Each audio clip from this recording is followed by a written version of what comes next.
We have always recognized Ukraine's border as part of our agreements after the collapse of the USSR. But I draw your attention, it means that in the Declaration of Independence of Ukraine, Russia supported this. It is a neutral state. But then also on that basis, we recognized the borders. But later, as you know, the Ukrainian leadership amended the Basic Law and announced its desire to join the North Atlantic Treaty Organization. And this is not what we agreed. This is first of all. Secondly, we never and nowhere support any coup. We do not support it in Ukraine either. We understand and support the people who did not agree with this coup, and we recognize their right to defend their interests. The Secretary-General listened to all this, nodded silently, said, well, yes, well, good, but still you attacked Ukraine. I'm not joking. It's word for word. But there's no rational answer. Where's the mistake in the chain? What did I say wrong? Where did we violate international law and statutes? There are no such violations anywhere. And if we have, then the border of Ukraine should be drawn in accordance with the sovereign decisions of people who live on certain territories, which we call our historical territories. Everything depends on the dynamics of the events that are taking place. If there is no neutrality, it is hard to imagine any good neighborly relations between Russia and Ukraine. Why? Because it means that Ukraine will be constantly used as a tool in foreign hands, and to the detriment of the interests of the Russian Federation. Thus, the basic conditions for the normalization of relations will not be created, and the situation will develop according to an unpredictable scenario. We would very much like to avoid this. On the contrary, we are determined to create the conditions for a long-term settlement and for Ukraine to become an independent sovereign state, rather than being a tool in the hands of third countries and used in their interests. What is happening on the front lines, say, in the Kursk region? They entered this region, and their losses are enormous. In 3 months, the losses are more than the Kiev regime lost last year, more than 30,000 people. Well, they have lost fewer tanks now, about 200, and last year they lost about 240. They just have fewer tanks in general, so there are fewer losses here, they use less. And why are they sitting there, suffering such losses? Because the orders from overseas are to hold on at all costs, at least until the elections, to show that the efforts of the Democratic Party in the Kiev direction were not in vain.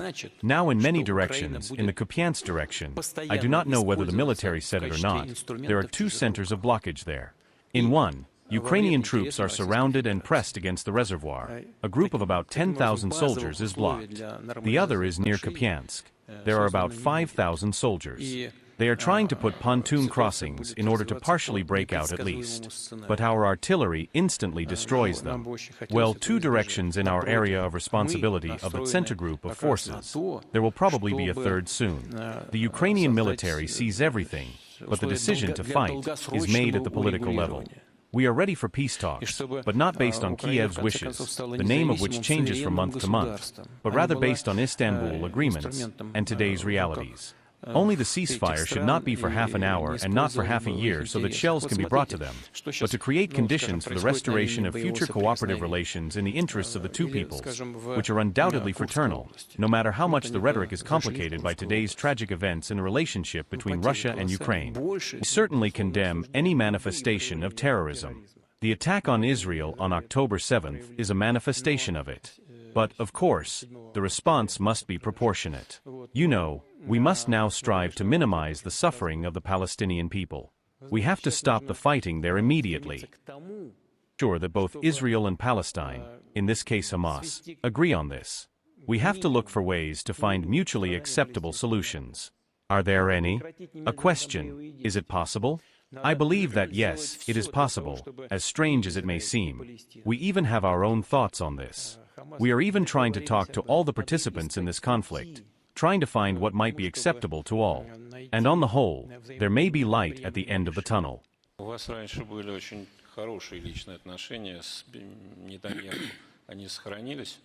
I try not to spoil anything, only to improve everything, but today's conditions are very peculiar. They put an imprint on everything, including our relations. I also had good relations with French President Emmanuel Macron. Were they bad? I also talked to German Chancellor Olaf Scholz, but at some point they decided they didn't need it. Well, if they don't need it, let it be. I'm telling you, I also had normal relations with Republican Party candidate Donald Trump. I don't know if he wants to talk to me now or not. I had normal relations with US President Joe Biden as well. We met with him in Switzerland, we chatted, we talked on the phone, we called each other, we joked, we laughed. There is no Russian gas in Germany now, and the consequences are severe. Not only because of that, but including that. Now we have yet to see anything that could replace it all. I am talking to our experts, and now I will just repeat what they said. But I don't want to offend anyone, God forbid, as it doesn't sound good. I ask my colleagues, the experts, what is lacking in Europe now? The answer is that they lack brains. Not because they are stupid, no, but because economic decisions are made by politicians who have nothing to do with the economy. It's not a healthy reaction. Every word triggers a stream of consciousness. The current and newly elected president, Donald Trump, was accused of having ties with Russia. Do you remember? Then they held congressional hearings, created a commission to investigate his ties to Russia. There was nothing. There was nothing. Nothing was proven. Nothing. And yet they used imaginary ties to Russia with unimaginable energy that could have been put to better use until the last moment. That's nonsense. I would not like Russia to return to the path it followed until 2022, as I said in my speech. It was a path that involved covert, veiled intervention against our country, aimed at subjugating it to the interests of some other countries that thought they had the right to do so. Russia cannot exist in a subordinate or semi-subordinate condition. It seems to me that our people, the simplest people, ordinary citizens, have realized it. They have realized what our geopolitical opponents are trying to do to us. During our presidential election campaign, I remember especially there was no time to follow everything. But I remember watching on TV how a correspondent of some kind, a foreign correspondent by the way, but I don't remember which one, approached a man in Belgorod on the street. You can probably find this episode in the archives. He asked, "Where are you going?" He said he was going to the polling station. But that's dangerous. Drones could fly in, you could get hurt. Why are you going? Why aren't you afraid? The reply was very short. It was already a middle-aged man. He turned to him, looked so stern and said, "I am Russian." Then he walked on. Because today's events have led to the highest consolidation of Russian society, and to an understanding of what sovereignty means for our country. This is one of the key and vital foundations of Russia's development and its existence in the future. We did not seek to abandon the dollar and do not seek to do so.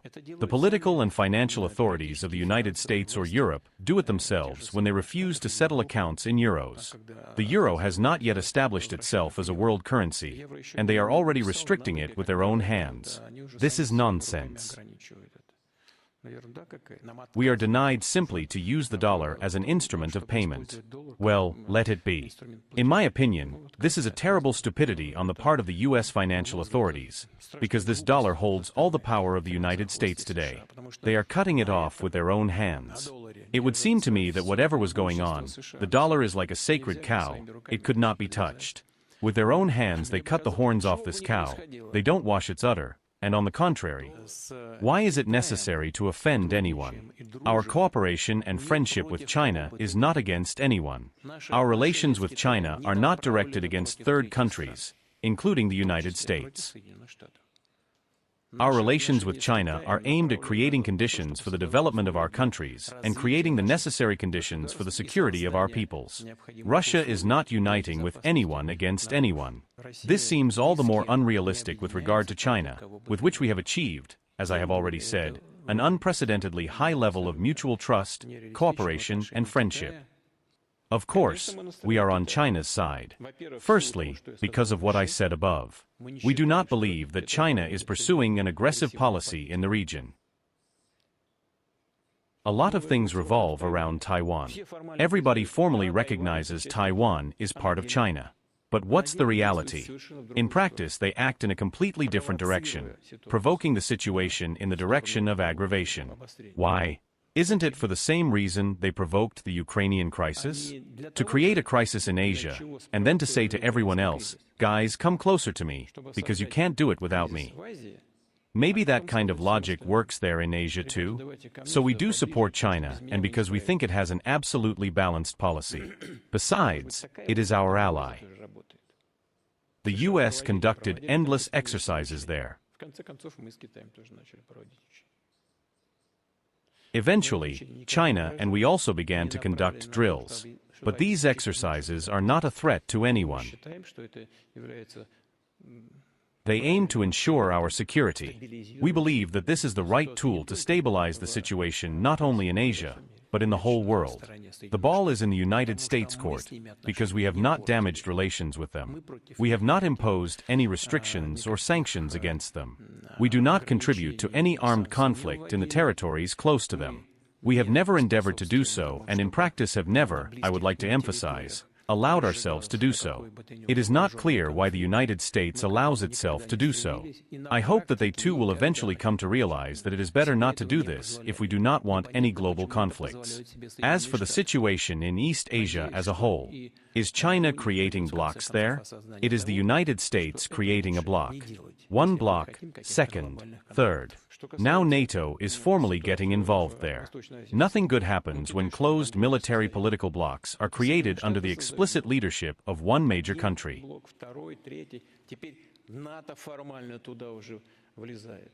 Japan imposed sanctions against us. It also put Russia on the list of threats, somewhere in some third or fourth place. What threat? What do we threaten Japan with? And they also imposed sanctions. What did we do to you? Why did you do it? Because you got an order from Washington? But somehow you could have told them, we'll think about it, without offending your partner, your ally. You had to follow orders without question. Why did you do that? I don't understand. Everything that was stipulated in the treaty between the Democratic People's Republic of Korea and the Soviet Union is simply reproduced in the new treaty with some new nuances. Yes, of course, it is aimed at ensuring security in the region and our mutual security. Journalist, Russian. Are we going to conduct drills with them? Vladimir Putin, Russian president, Russian. Let's see, we can do drills. Why not? There is also Article 4, which talks about mutual assistance in case of aggression by another state. We are developing relations with India in all areas. This also applies to the economy. It is developing at a good pace, and also in various areas. For example, in the energy sector.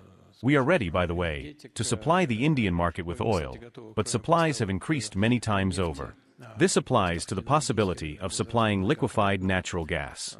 We are working actively in the field of nuclear energy and are building nuclear power plants in India. Our vision of what, how and where, in what spheres and at what pace our relations should develop is based on the realities of today. The reality is that the volume of cooperation is increasing many times over. The trade turnover is not as large as with China, but it is still almost $60 billion, or 58 approximately, and it is increasing every year. In the Sahel zone, people are still tormented by various semi-terrorist or terrorist groups. There is political instability inside one side or the other. Almost everybody comes to us for help. We try to help them with pleasure, within international law. At the same time, we are not trying to squeeze anyone out. Sometimes some Europeans take offense at us, saying, you create conditions and we are being squeezed out. It has nothing to do with us. They just don't want to see you there. That's the point. In order not to create a vacuum in the security sphere, they ask us to fill this vacuum. We are trying to do our best, but only enough, but still as effectively as is required.